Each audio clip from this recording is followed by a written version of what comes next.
Simon's put here. Simon has put, what advice would you give any prospective franchisees that are watching to help them find the right franchise fit for them? I mean, you spoke a lot about passion. You know, do you think that is one of the key words when you are out there faced with hundreds of different options? Do you think it's find your passion and see what that sort of fits that? How do you choose? I certainly, as you know, I certainly think passion is absolutely critical. But I think when you are starting out, I think the word I would use is discipline. I think the first thing to do is be very, very clear about how much you've got to invest. There is no point in you going, you know what, I want a McDonald's. How much you got? £13.50. Right, well, it's not going to happen, is it? So there's no point in having a passion for McDonald's if you've got £13.50. It's just not worth it, right? So I think the first thing is let's look at the discipline. Look at how much you've got, and then from there, how much and what that gives you. If you've got 10,000 saved up, how much could you borrow on top of that 10,000 to get to buy into a franchise?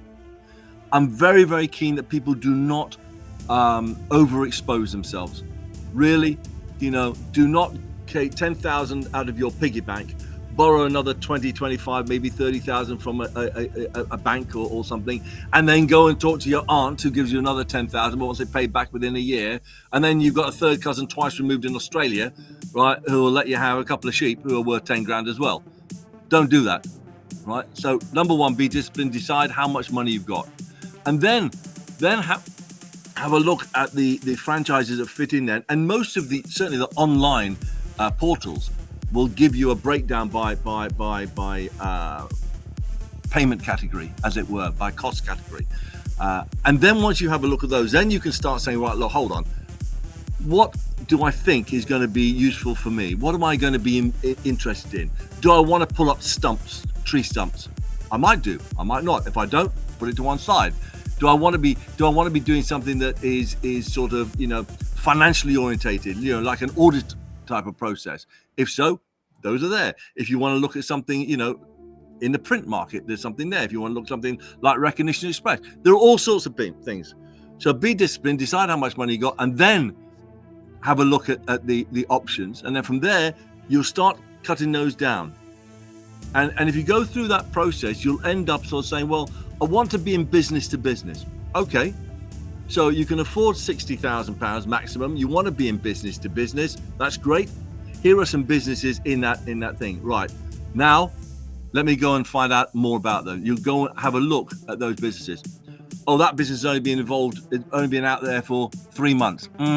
Maybe not. I'll wait until they've got some experience, first of all. Oh, that one's been around for 35, 40 years. Okay. They might know what they're talking about. Let's have a look at that one.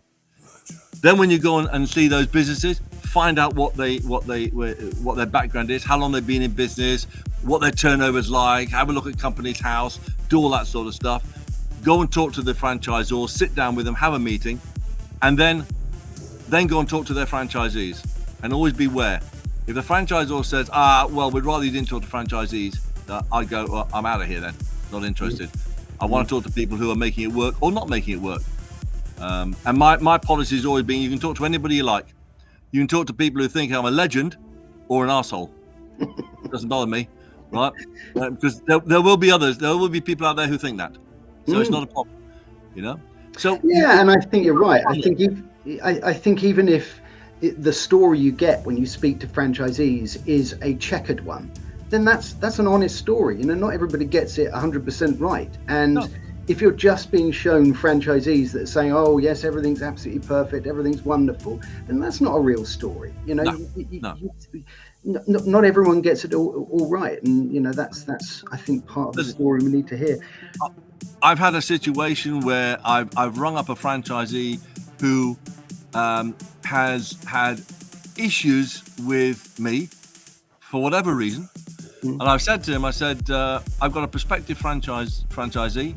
I'd like you to welcome him to your place and talk him through the franchise. He said, are you really sure you want me to do that? I said, listen, right, the differences you and I have nothing to do with this business. It's because you don't like the way that I think you need to do something.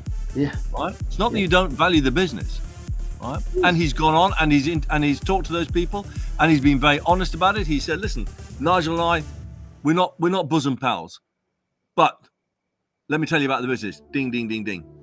So. Fantastic. Do you know, we are coming to the end. I could talk to you for hours, Nigel. I really could. It's been a fantastic conversation. But do you know what? I do want to ask a quick question before we move to the final chapter.